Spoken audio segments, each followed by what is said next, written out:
Welcome to what we've done only a few of inside of the association, which is virtual tours. Tours of places that we can't go to right now. We did a tour of some CNCs across many different members' places. We did a tour across many lasers. We visited a few shops and saw their benches, see how they built out their own unique setup. And it's been kind of fun. And I expect today will be in that same vein. We have today Tom Hamilton of Lumbercycle. I think it's an organization that most of us have heard about through the grapevine. We know that there's some value there. We know that they're doing something important. But at least so far as I and most of my friends are concerned, we don't know enough about it. And we haven't really been out there to see the place. So since Tom is interested in having us see what he's got, and because most of us would be interested in knowing about the mission that he's on, the purposes that he's serving, the wood that he has available, we thought that this would be a good opportunity for us to have him give us a tour and give us a talk about what it is that they do. So I'm going to go ahead now and switch it over to your speaker here, Tom Hamilton, and then we'll just unmute him here.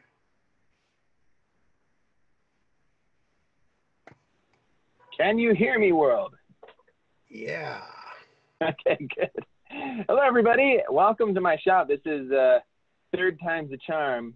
We tried getting this done right in the very beginning of the epidemic. So we actually still had people come by, even though it got canceled before, and that was awesome because I got to meet some great people. But I'm happy to have you all here virtually, and I'm really happy to answer any of your guys' questions about what we do specifically. And I'm going to give you guys a brief rundown of our basic operations, and then I can give you a quick tour of the shop where I'm at now. I'm right in my office. Got art, got my mind-numbing guitar when grant writing gets too much, and yeah, I'm ready to get started. Okay, so I'm going to do a little screen share right now and start with my little presentation. What do you think of that? So Lumbercycle, it's a 501c3 nonprofit organization. Our three main tenets are carbon sequestration and landfill diversion, community enrichment and education, and tree planting. And I think I could start off right off the bat and talk about why we decided to be a nonprofit. Because there's really no other nonprofit sawmills in California except for one up in Sacramento with Sacramento Tree. And this all stemmed, we founded back in 2016, myself and my founding partner, Brett Ritchie, who is the Sawyer at Palomar College. And we were taking classes over there at Palomar, everything. My whole passion for woodworking stemmed off of my introduction at the exhibit in wood at the San Diego County Fair. And I started taking the classes. I started loving it. There was one thing that always was most difficult about taking these woodworking courses is that it was very difficult for me to afford the nice lumber that I wanted for my projects. And Palomar College was so unique that they had their urban forestry program. I could go into the domestic lumber section and check out their maple and their cherry and their walnut. But then right across the way, they had the urban wood, which was extremely inexpensive and so unique and so beautiful and so wonderful. It just seemed like the perfect world for wood in my beginning of my career. So I spent a lot of time in there. I spent a lot of time volunteering with Brett with their sawmill.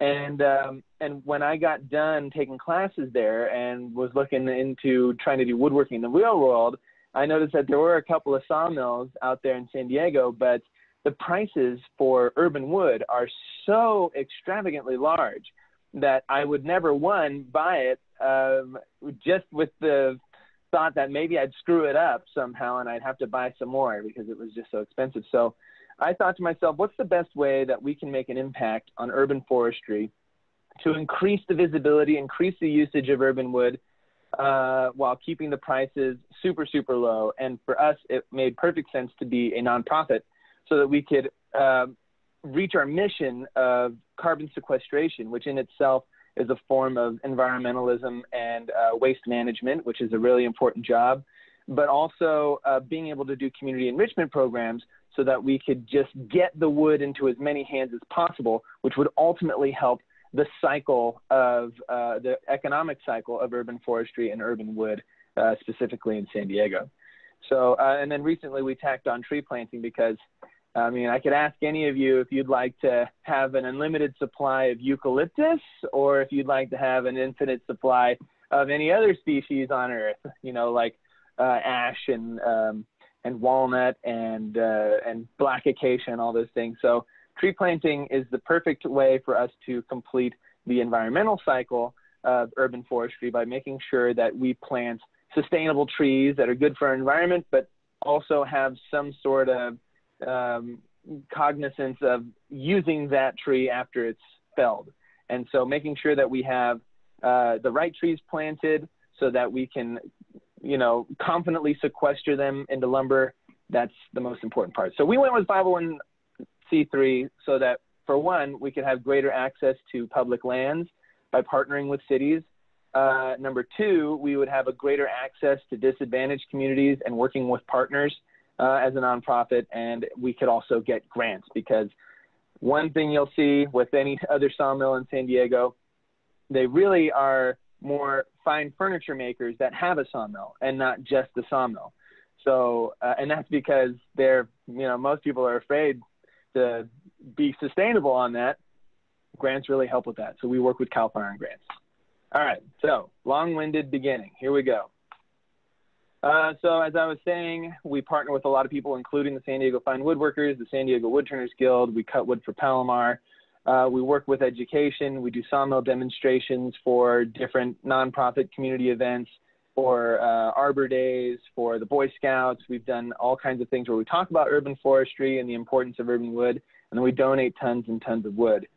We plant the right trees. We reduce. So if anybody doesn't know, when a tree is cut down, or during a tree's whole life cycle, it spends its whole life trying to pull carbon out of the atmosphere and then release its oxygen, right? So they're giant carbon receptacles. And when you cut down the tree and chip it into a million pieces, that carbon gets re-released through decomposition and put back into the atmosphere. So carbon sequestration is taking these carbon storage depots of trees and milling them into wood so that that carbon remains stored in the fibers and is used in furniture that can last for generations and slows down the re-output of carbon into the atmosphere. So that's one thing we find, and we quantify that actually in our grants.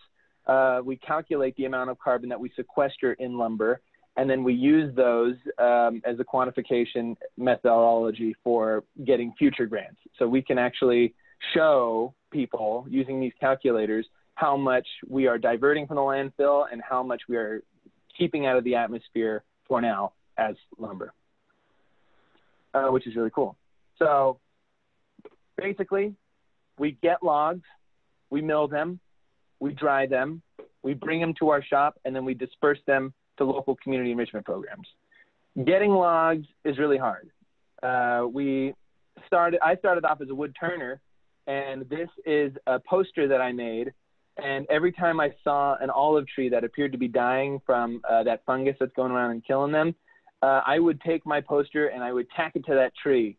This was an extreme desperation, as any turner would know, to get really good wood. And it was a super easy way that I got trees. Unfortunately, though, a lawyer friend of mine told me to immediately cease and desist because I was offering to cut down people's olive trees for them, which apparently is a big no-no. I had to learn that. So we sort of started with nothing. I mean, just what we had. This is Brett at Palomar College. That's a Torrey pine log that I had loaded into the back of my E250 van with a crane and drove it from Del Mar to Palomar College, which was a scary ride, as many of you can imagine. I never want to do that again. But this is what we had to work with, so we did our best. This was a tree that fell on a house over in Del Mar, and we just worked directly with arborists to collect these trees. So when a tree's coming down, they call us, and then as long as they had some way to load us, we would take the lumber, which would save them money. We also did on-site milling. This was the Torrey pine tree over in Mission Bay area. It was, of course, the one day out of the year that it rained, and we had scheduled that so long in advance. We don't really do a lot of on-site milling like this anymore, but it was something that we did because we didn't really have a place to take logs. So it was really important to sort of be these pirate woodworkers that would just sort of pull up. They would cut a bunch of wood and then get out of there before anybody realized what was going on. Eventually, we invested in a trailer, and this trailer has a log arch over the back there.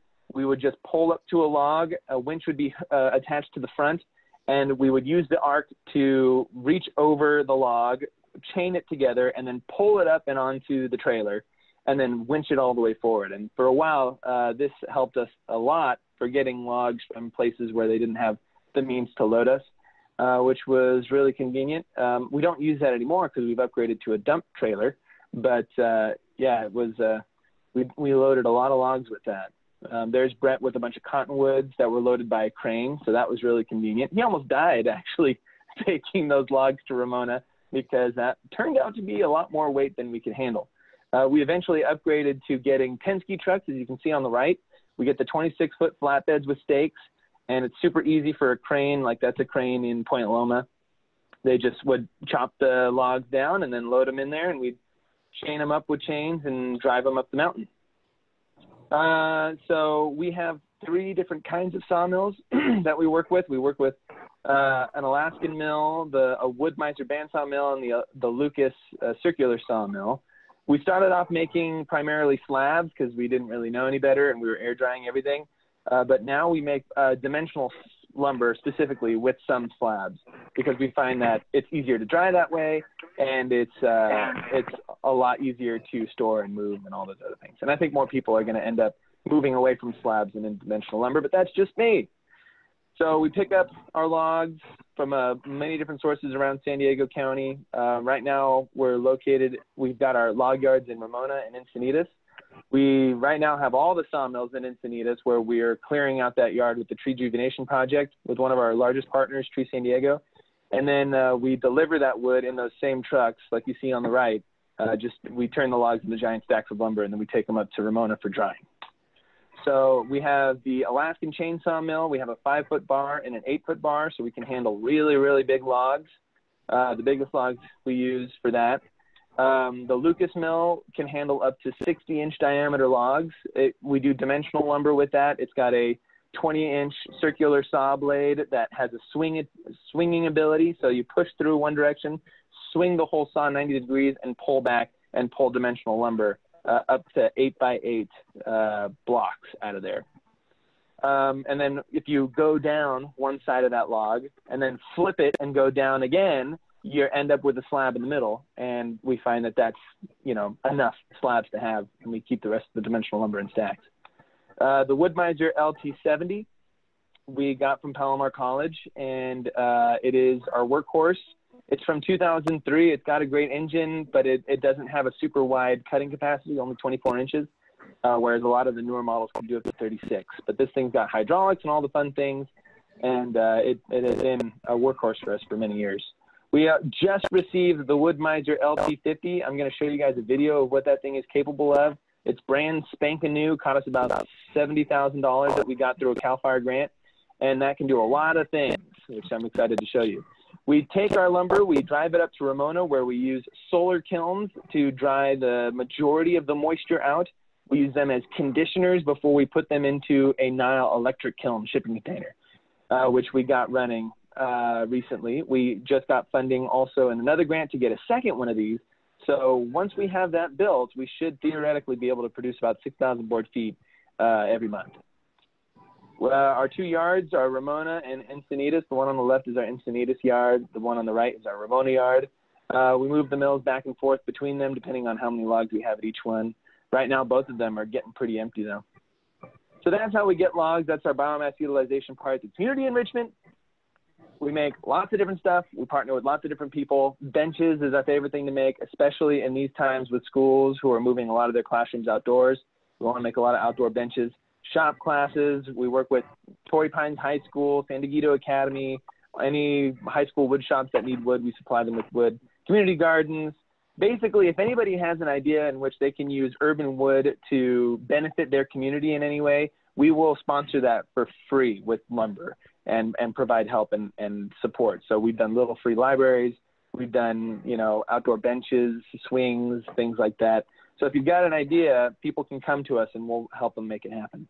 And then for private use, we have lumber for sale, what I think is very, very, very reasonable rates. There's some of our benches that we've made. These are really, really easy to make. You can have somebody that has zero woodworking experience put these together. There's Torrey Pines High School and A Reason to Survive in National City where we donate lumber. We've done multiple Eagle Scout projects, had boys come over and we've helped them get their projects done. We do the sawmill demos like they're on the right. We go to many different events with informational pamphlets like the one on the left. And our tree planting. This was done with our National City grants where we are committed to planting 180 trees on private properties in National City and other disadvantaged communities. And we're planting a bunch of really cool trees. So we started it off planting 5 at Sweetwater High School, teaching those kids how to properly plant a tree. And I think that's about all I need to tell you with my PowerPoint. Hey, Tom? We've got, yeah. Before you move on, just because I am one of the audience and sort of listening and some questions welled up inside of me, how long is the arc of your story? That is to say, from the point in time when you were putting posters on people's trees to where you are now, having written the grants, having gotten the kilns up into production, having gone through all those different stages of how to haul logs, how many years are we talking about there? That, my first woodworking experiences were in 2014. That's when I started wood turning and throwing around those posters. And now, yeah, about 6 years later, we're one of the bigger sawmills in San Diego, which is pretty amazing. And it just goes to show. And that is also a testament to running a nonprofit too, is that, you know, the more you give to a community, I believe the more you receive in turn. And I think most of our success is a fact to how generous we are with our wood because we want people to be inspired and do good things with it. And yeah, 6 years, I can't believe it. Seems like nothing. Great. Yeah, I'd love to take any questions that anybody's got. Actually, why don't you get rid of the screen share so we can see you. And you know, yeah. we have 70 people right now, and this is sort of like halfway in between, where on the one hand, I would normally just say, people just unmute yourselves and ask a question, which is at the low end if you have 10, 20 people. And then on the high end, where you say, just pass everything through the chat room and one person will ask the questions. Why don't we start with some people asking questions, and let's see if we can actually pull this off with 70 people. But to the point that we are right now, there are 70 people who are muted. If you'd like to ask a question, please go ahead and unmute yourself and just be aware that somebody else may be trying to talk at the same time. Let's try not to talk on top of one another. So go ahead if you have a question for Tom. Good morning. I have a question. Morning. Besides slabs, do you have blocks for wood turning? Yes, we do. So we actually partner with the San Diego Woodturners Guild, and we work a lot with Tom Leitner, who's in the audience. And we have made all kinds of turning blocks. I just have a couple here of some sycamore things. These are some bowl blanks, but we want to make more. We also have we save chunks of stuff like olive, and there's carob, and we've got some black acacia right here. So we do keep aside like carving and turning material, including things like cookies, which is not really carving. Tom, slow it down just a little bit, okay? Because it's blurring for us. Oh, yes, no problem. So yeah, this is where we keep a lot of our carving and turning material. We try and save just the good stuff. I mean, we have so much. The majority of the wood that we get is obviously eucalyptus and pine, which is not the most valuable, but we still cut it. And we also make cookies and things. We're hoping to get a clock making project for some school groups to use these kinds of things. So we're just drying them in sawdust right now. But yeah, we do turning, and we take custom orders. So if you want like a spectacularly large platter blank, we can cut that with our sawmills easily. Yeah, just let us know what you're looking for, and we can keep you posted on when something comes in. And you may have noticed that we're now in the shop. So yeah, this is the shop. Cheap lumber up there for sale. We've got these big racks here, and our forklifts. And we have some tools, but not really great ones. We just finished a big job with Angel City Lumber in Los Angeles. So we're hoping to upgrade from our dinky little table saw to hopefully a nicer one. And we've had help from the San Diego Fine Woodworkers to help us get that. And we have this new and extremely beautiful lathe, which we just got power to. I am a super big fan of wood turning. I love turning. I grew up on this jet, and now we have this colossal one. Oh, I can't wait to get that thing going. But yeah, we have some tools, and we don't make anything really. Our focus is just on producing the lumber, but we try, and one of the things that we're trying to do is produce kits. So like right now we're working on these garden beds with green Tory pine, and we're hoping that people can use these for fundraising and thing, and it's a great way to utilize some of our unwanted scrap wood. Speaking of kits, we are also working with Chris Scott right now, who is a San Diego Fine Woodworker member, and he has us using this molder planer to make. Yeah. Tom, try to slow the movement down a little bit, okay? Because it's kind of blurry for us. Oh, sure. Yes. Yeah. No movements. I want to tell you about these kits, though, because this is actually something that we need help with. We are working on kit development. We want to be able to give woodworking opportunities to people who have little or no woodworking experience, and having kits is a really great way to do that. So with the use of either a CNC machine or a laser engraver, or even using stuff like iWood, like these kinds of pieces I'm working with Chris Scott to get, we need to find a way to get more kits made using urban wood so that we can get more people involved. And something we have, we bought this CNC machine, which is currently a table for waste, but we bought this from Maker Place, and some of you may unfortunately recognize it, for better or for worse, but we're hoping to get this thing running somehow. And when we do, we can flatten slabs with this and hopefully do some kit designs with that. Hey, Tom? Yeah. There have been some questions that have been popping up in the chat. So let me run a couple of them by you. One of the questions was, what variety of wood do you stock there? That's a great question. So there are many different species that grow in San Diego, and of course the species that we have in stock varies constantly based on what trees are available, but also what is being dried at the moment. So we have thousands and thousands and thousands of board feet of lumber that's already cut, and we're sort of bottlenecked by the drying capacity. So we have all of our kilns loaded right now. So every month we have a new load come out. So as we increase our ability to dry wood, we'll be able to have more species available. But as of right now, the kind of stuff you're looking at is things like sycamore, she oak, so many different kinds of eucalyptus, blue gum, red gum, sugar gum. There's even some mystery gums that I'm not even super familiar with, like this one. It's got a really dark wood, but it came to us with no leaves or any other identifiers. So, but it's a nice one. We get ash. We get, I believe this is mulberry, black acacia. We get tons of cottonwood, tons of Tory pine, of course. We get Norfolk Island pine, pepper, sweet gum, California and Brazilian pepper, deodar cedar, incense cedar, coast live oak, black oak, cork oak, canyon live oak, Engelmann oak. I mean, there's so many. I know. Somebody please stop me, please.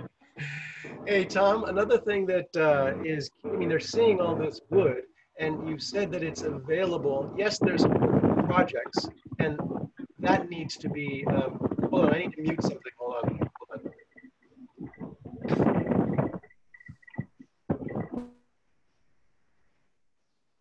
Okay, Tom, if you could unmute yourself again. I just want to ask the question about how these rates, how this wood is available to people, and what costs, and then how, if in today's environment where we have the pandemic, you're currently bringing people in. Is that something you're openly doing right now? And if so, how do you schedule that? How do you conduct the selling process? That's a great question. So everything we do is by appointment only. We are located down in National City, but because our log yards are in Encinitas and Ramona, it's always been like this. We do everything by appointment because you just never know if someone's going to be here. We don't have regular open hours because we're also working at the mills very often, every single day. So you just need to reach out to me by phone or by email and schedule a time to come out. I know we've had some people trying to reach out recently to get some times done. We just finished a huge project, so I'm still trying to catch up on a lot of my old messages, but yeah, it's as easy as that, just sort of getting in touch with me and then we can schedule an appointment.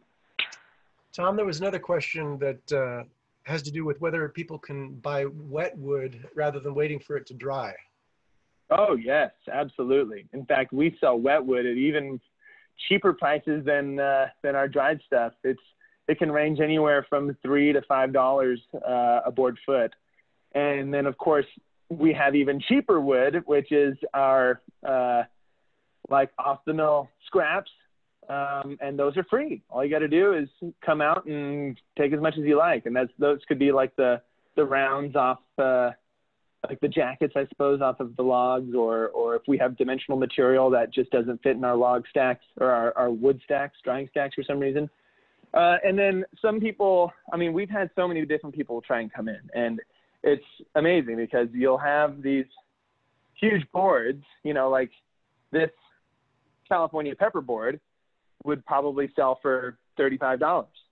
And we've had people come in and say like, $35, I can't afford that. That's too expensive, which of course is extremely triggering for me. So I came up with a program called the Wood for Work program.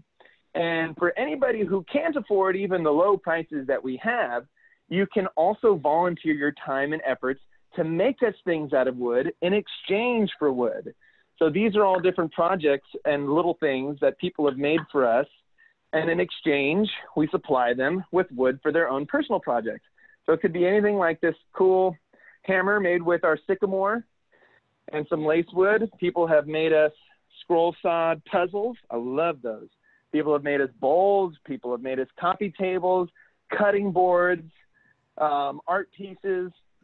Like this one, a fella came and donated some art like this that he had made, and we loaded him up with wood.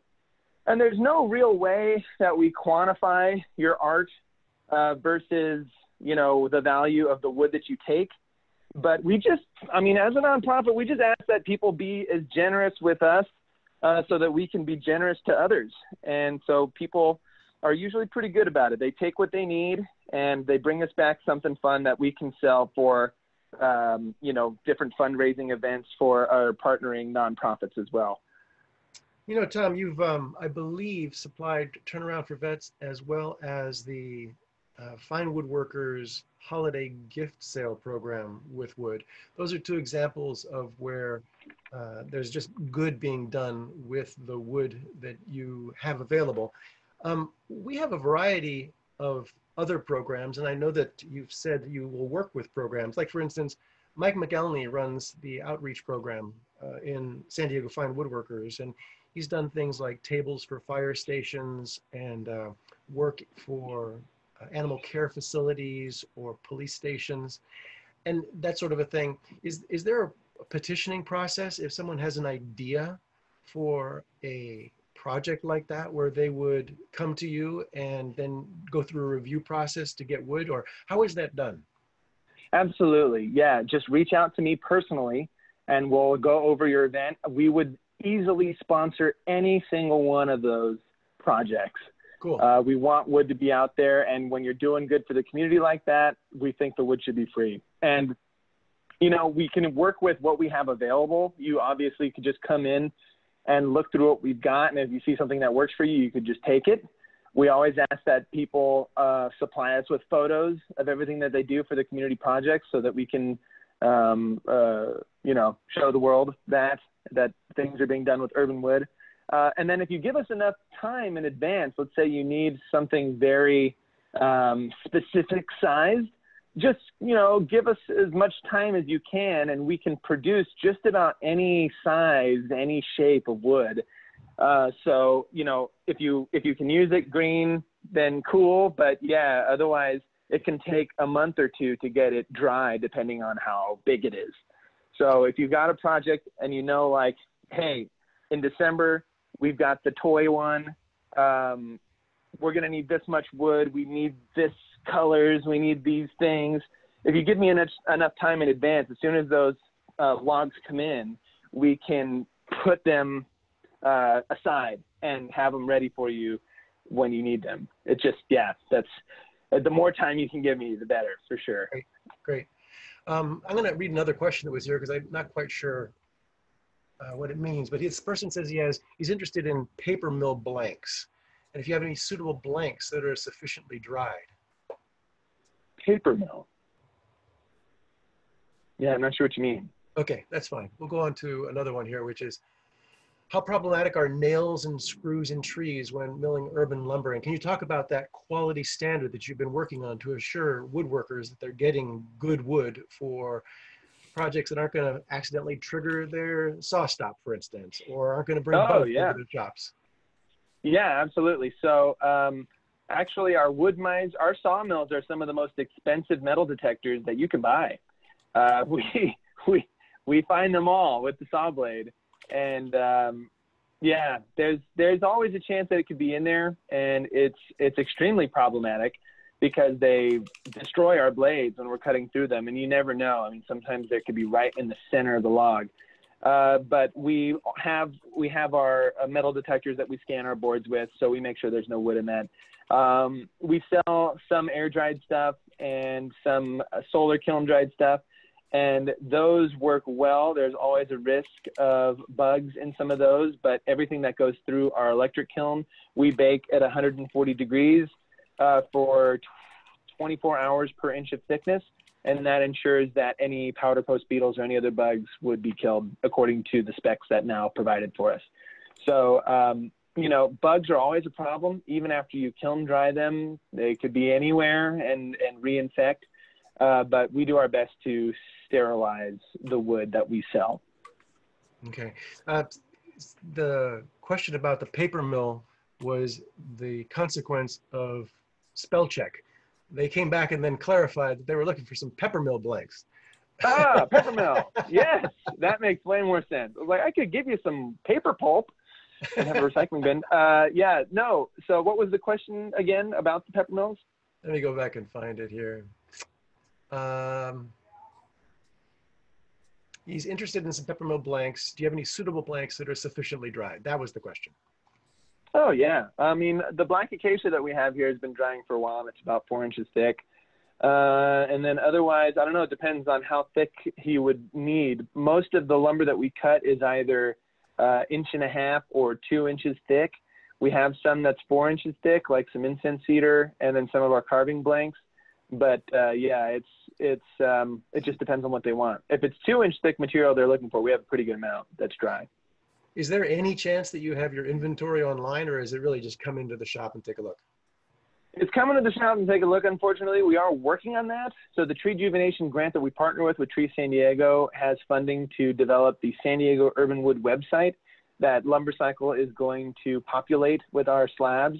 It's still a long ways away. Like, the site exists, but we're going to need a lot of help from our volunteers and some interns to take pictures and inventory everything appropriately. And then, so it's coming down the road, but as of right now, it's just come in and look. Okay. Other people who have questions they'd like to ask, just unmute yourself and go ahead and ask Tom, or put something in the chat box, either way. Tom Leitner here. Hi. Tom and Tom. I just want to tell everybody that Tom Hamilton and his oath have been great supporters of the San Diego Woodturners Turnaround for Veterans program. And I think everyone pretty much knows what that is these days, although we have been shut down during the pandemic. But Tom has been a big supplier for Torrey pine wood, which we use to make mainly bowls, which we in turn then offer to the Torrey Pine State Reserve gift shop. And they buy those from us, and we use that to fund the TAV program. So Tom has been is now our main supplier of wood for the Torrey pine wood for bowls. But he has supplied other things like peppermill blanks that I think was asked, about anything you need. And I think I don't want to broadcast this, but I was urgently in need of Torrey pine. He would deliver a truckload to my house so I could get it moved over to TAV. So Tom is a go-getter. And not only that, you know, you notice his guitar and all that. He will put together his band and give you a concert whenever you need it too. Okay. Yeah, Thanks so much, Tom. It's a great program. Yeah. Yes, thank you so much, Tom. And you know what? I'll have you know that my proudest memento in my office is my honorary membership that was presented to me by Tom. And I am a huge supporter of the San Diego Woodturners. I love the TAV program. It's my favorite thing to talk about when we bring up, you know, different partnering organizations. It's amazing work that Tom Leitner does, and I am proud to support it. That's great. Hi, I've got a question. Yeah. This is Mike McKillany. I just talked with Brian Bishop. He says he's a good friend of yours. He knows you. And he's got a similar operation up in Fallbrook. Are you considering partnering with him in any way, or using some of his wood, or helping him? He wants to connect with the community as well, but doesn't have, he's got a tree service. So he's cutting trees down all over the place and has a tremendous variety of trees. Yeah. Any comments on this, or? Brian's a great dude. Yeah, he's supplied us with logs on multiple occasions. He's one of my favorite tree climbers, absolutely. And he has a pretty spectacular knowledge of trees as an arborist and of milling techniques. He can cut bigger logs with his, I think it's an LT15, so it's significantly smaller than ours, but the things that he accomplishes on that mill is mind-boggling. I mean, he's truly a 36-inch capability on that one. Yeah, that's impressive. That was not something that we could do until we got this most recent sawmill. So yeah, partnering with people like him is a huge benefit for us as well as the community, because it's all about building as we know, as woodworkers with the San Diego Fine Woodworkers and Palomar College, you know, the community is probably one of the most, you know, the biggest reasons that we do it. I mean, we're all here to support each other and help each other grow and learn from each other. So yeah, my relationship with Brian Bishop is great, and I would welcome any opportunity to work with him, which I have in the past. Okay, one more bit. He just informed me that he's got a cork oak down. He sent me some pictures. I have 4 of those pictures. Would you like to take a look at them, or maybe the group would? He's available today until 3 p.m. and tomorrow from 8 till 10 up at this location in Fallbrook. For people who want to look at the cork oak, maybe take it to you for cutting. Sure, yeah. And he told me about that cork oak. Do you know if he was able to harvest the cork off of it? I can show you a picture, and you can take it from there. Mike, go ahead. Show us the picture. Okay, it's a PowerPoint. Can you see it? Not yet. Not yet. How do I do that? So hit the share screen button at the bottom. Okay. And then look for your PowerPoint among the little windows. Oh, there we go. Share screen. Yep. PowerPoint. Yep. Okay. There you go. There's the picture of the tree close up, and that's what's in his yard right now. Oh, wow. So as far as harvesting the material, that's his place, his cell number and whatever is right there. So you can copy that down, give him a call, and get the address and so on. And anyhow, that's it. So I don't know if he's harvested any of the cork or not. And Tom, I want you to know the person who's talking right now is Mike McElhenney, and he's the one who has done our outreach efforts when I mentioned the police station, the fire department, the animal care facility, etc. So I suspect you'll be hearing from that guy more than just right now, but into the future. Am I right, Mike? You bet you. I can't wait. I will be there for sure. Let me get So Mike, why don't you unshare your screen so that we can keep bouncing back and forth among people who have questions. Yeah, I'm trying to get out of this thing again. Zoom tends to mess me up every time. It may be in your upper left-hand corner or top center. I can't remember. Yeah. Oh, here we go. Stop share. There we go. There we go. Good. Other questions out there? All right.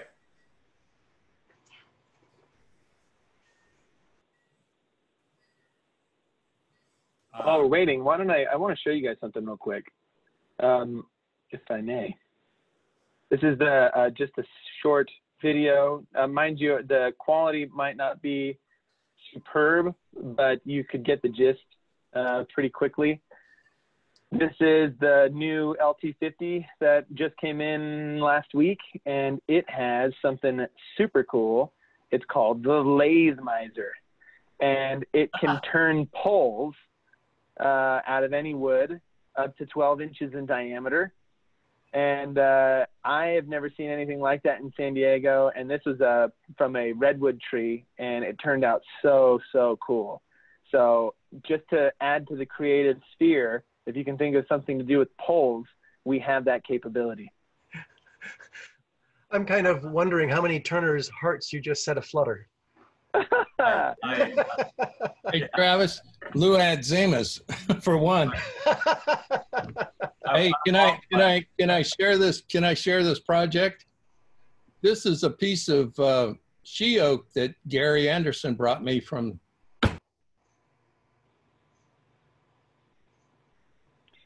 He muted himself. You did. You just turned yourself off, Lou. I dropped the rolling pin on the mouse. These are two of the rolling pins that I cut from the wood we got from there. Those are big rolling pins. So these are they're going to be in the sale, the Christmas or the holiday sale. Cool. Other questions for Tom? Or Tom, did you have a video? He's got that she oak. You know, that's something interesting about she oak is that it is so incredibly beautiful, that wood. But I don't know if you had this experience, but it is the hardest freaking wood to work with. It moves. It is denser than eucalyptus. But, you know, everybody that's come through and gotten it, I hear the complaints every time, like, wow, that was awful. But then the wood is so beautiful, they seem to always forget the horrible pains of what they had to experience when the outcome comes out. And well, I do have one more video. I agree. It was very hard to cut, but I cut it on a Legacy 5th axis machine, and a router bit cut it. So I'm not taking credit for it. But I'll be down to see you, believe me. Yeah, that's great. I'd love to have you. We have mountains of she oak. So this whole pile here is she oak. That whole pile there is she oak. We have one more on the far end, one up there. We got about 100 logs of it from the golf course that went under in San Marcos or Escondido. They took out about 700 trees, and we were able to salvage 100 logs of just she oak on top of other species. And it is beautiful, but yeah, it's a pain. Other questions for Tom as he sets up his next video?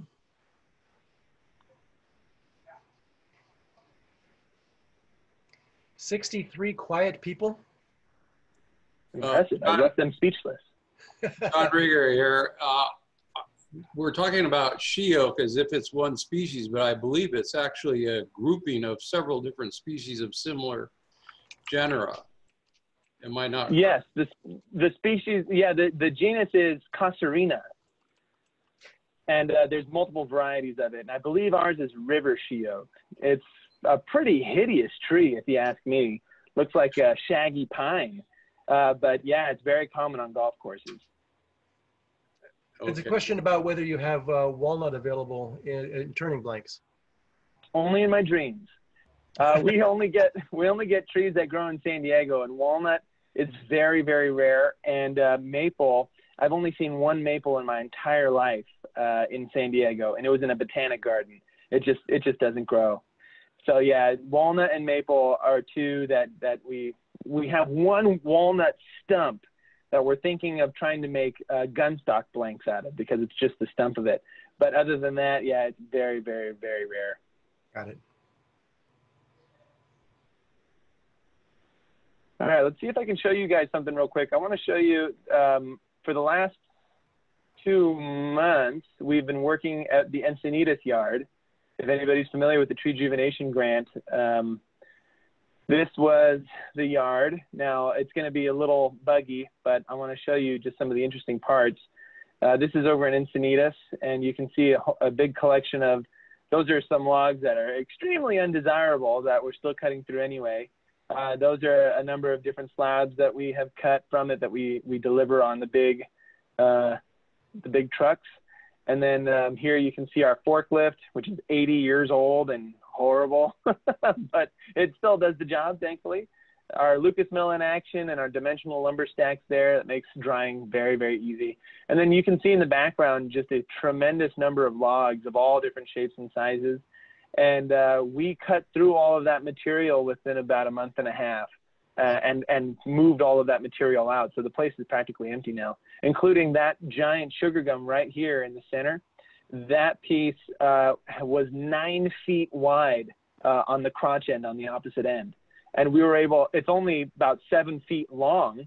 So we were actually able to come across with our 8-foot bar and chain with the Alaskan mill and cut these slabs that are 9 feet wide, which is really exciting. And this is an extremely large Torrey pine over here. And that Torrey pine, we're going to be slabbing up pretty soon. So, Tom, if you need more Torrey pine, we have a gargantuan tree for you. Yeah, we can always use it. You know, we put it in our trailer, and then, you know, our KV turners come pick it up. So as you know, those blocks that you've made, that's perfect. Great. Yeah, a quick question for Tom. General Tom, Yes. Can you use furniture? Can you what? Can you use small pieces of furniture? Will they sell pieces of furniture in that shop? Not really. You know, if you've ever been up to the Torrey Pines Museum gift shop, it's very, very limited. They've got a lot of museum pieces in there that have been there for 100 years, you know. As you know, it's housed in the original Torrey Pines Hotel up there. So there's not much room for furniture items. Things like bowls, small, you know, bottle stoppers. They like canes or walking sticks, you know, because they sell to the people who come up there to, you know, to traverse all the trails through the forest. I'm not really sure just how open they are right now, but let me know, Mike. You know, we might be able to find a place for them elsewhere, if not there. Okay. All right. Tom, we had another question that was put up, which was, will you cut silky oak? Yeah, Grevillea robusta. I do. My partner, Brett, is allergic, so he takes the day off whenever we cut silk oak. But yeah, I've got no problem cutting it, and so do some of my other partners. We're very cautious when selling it, of course, or giving it out to people, but it is available. Yeah, we do get that. It's beautiful wood, Australian lacewood. In fact, we recently cut a huge Grevillea robusta. It was brought to us with a crane. Otherwise, we would never in a million years be able to move this giant log. If you'll just allow me to zoom through my shop, this giant slab that is about 6 inches thick, wow, about 36 inches wide, and about 12.5 feet long. This is Grevillea robusta, and I mean, anybody who's familiar with it knows what the grain's like, but it's pretty dirty. But yeah, this was a big beast of a silky oak tree. I had fun cutting it, but yeah, be careful with that stuff. it can be pretty scary, the effects that it'll have. Hi, Tom. This is Skip Flory. I had a question. I'm a green woodworker, and are there anything like maybe sycamore or some other suitable logs that you can use for, making bowls, maybe smaller limbs and stuff that you get? Yeah, we do get smaller limbs on occasion. To be honest, we're trying to be a little bit more picky with our log selection because we end up, the waste management off a sawmill can be pretty overwhelming pretty quickly if you're not too careful. But yeah, I mean, if you have species that you want and you'll take if we get it, then yeah, we can definitely pull aside smaller limbs of species like sycamore. That'd be no problem. Yeah, we get a lot of that. Thank you. Other questions? Yeah, one more. I wonder if Tom, what Tom does with his chips when he has them. He must have a load of chips. Do you give them to gardeners? Do you dispose of them at landfills, or how do you make use of them? That's a spectacular question because we recently, in partnership with Tree San Diego and the Tree Rejuvenation Project, are going to be producing biochar with our wood waste. So we take our sawmill offcuts and whatever people don't take for free, we send through a chipper to make wood chips. And then the chips go into a hammer mill to make smaller wood chips. And then those chips go into the biochar reactor, which burns them into wood charcoal. And then that is used in different compost. And they say that the activated carbon in biochar can sequester that carbon for hundreds of years. So it's a really great way to, have 100% utilization of a tree and sequestering carbon. All right, thank you. Yeah, but we haven't even tested the machine. It just came in. So hopefully by the end of this month, we'll have our first load. Very cool. Okay, well, if there are questions, now's your waning moments of opportunity to ask them of Tom, of Lumbercycle, of what they do to gather the trees, what they do to process and sell and distribute the trees, the causes that they are partnering with, and even down to the tree planting that they do. And I guess that's one of my last questions, Tom, is when it comes to tree planting, do you go out and get specific grants just for that activity? And do you do that with partners too? Yes, we do. So we partner with California Relief as well as SDG&E and a couple other organizations around California to do tree planting education. We have a wing of Lumbercycle called the Forest Resiliency Program that's run by Lori Bradling and Tony Endres, previously involved with Tree San Diego. And we like to incorporate the tree planting aspect to our grants and grant writing because it is truly the most effective way to increase your carbon sequestration numbers in a living tree. It's far greater than any single board that you can get out of a log. So yeah, we incorporate it in all of our grants. We try and add those in. And yeah, we've planted just a few so far, but within the next 2 years, we'll have 180 on private properties in National City. And we'll need volunteers for that if anybody's interested. That's great. If people are interested in some of your programs, is there a mailing list that you put together for email distribution, or is it just watching the site? How do people stay in touch with what you're up to? That's a great question. Well, we're involved on social media, on our Instagram, and we have a Facebook page, but we're not really effective at using that. But I am trying to develop a email list. We don't have one yet. I just trying to discover all of the means of online communication, but an email list is something that we hope to have running for anybody who's interested. And if people are interested in getting in touch with you, is the right email address lumbercycle@gmail.com? That's correct. Yeah. Contact me anytime. No problem. It's now in the chat in case anybody wants to know how to get in touch with Tom. And I'd imagine that one of the biggest reasons people will want to get in touch with you is you've whet their appetites for wood and cost-effective wood, let's call it that. And so I'd imagine people would be wanting to schedule some time with you. And again, that's lumbercycle@gmail.com is how they get in touch with you, right? Yes, that's correct. And I've had a lot of fun talking to you guys about it. I mean, we've done so much in these years that we've been active. So I've only scratched the surface. There's so much potential in which we can be involved in our communities using urban wood. And I implore anybody to just be active, make stuff, and help others in need. Okay, great. One little plug for the San Diego Woodworkers is we're having our general meeting this coming Wednesday for anybody who is here and interested in learning about responsible restoration of furniture through some really responsible and curated techniques for doing that.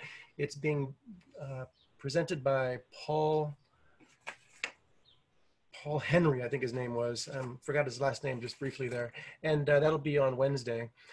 Aside from that, you have opportunity for one question if somebody has something out there. Otherwise, we'll go ahead and thank Tom for his time. Anybody else have one more question?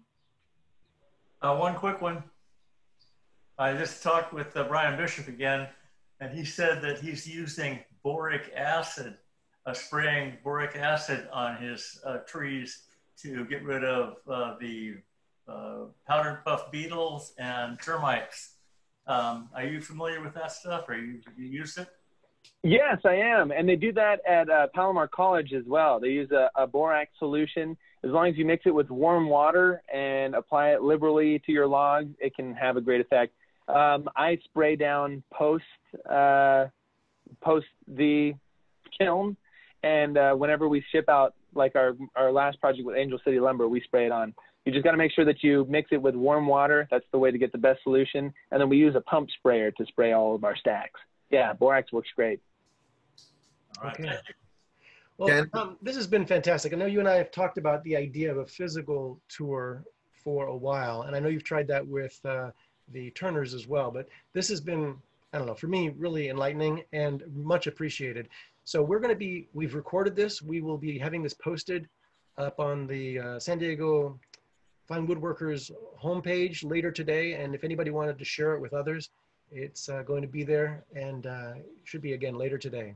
So without further ado, Tom, thank you so much for having done this. And we will hopefully see all of you guys again online sometime soon. Yes, thank you all. Happy woodworking. Come visit me. Thanks. All right. Bye, Tom. Tom.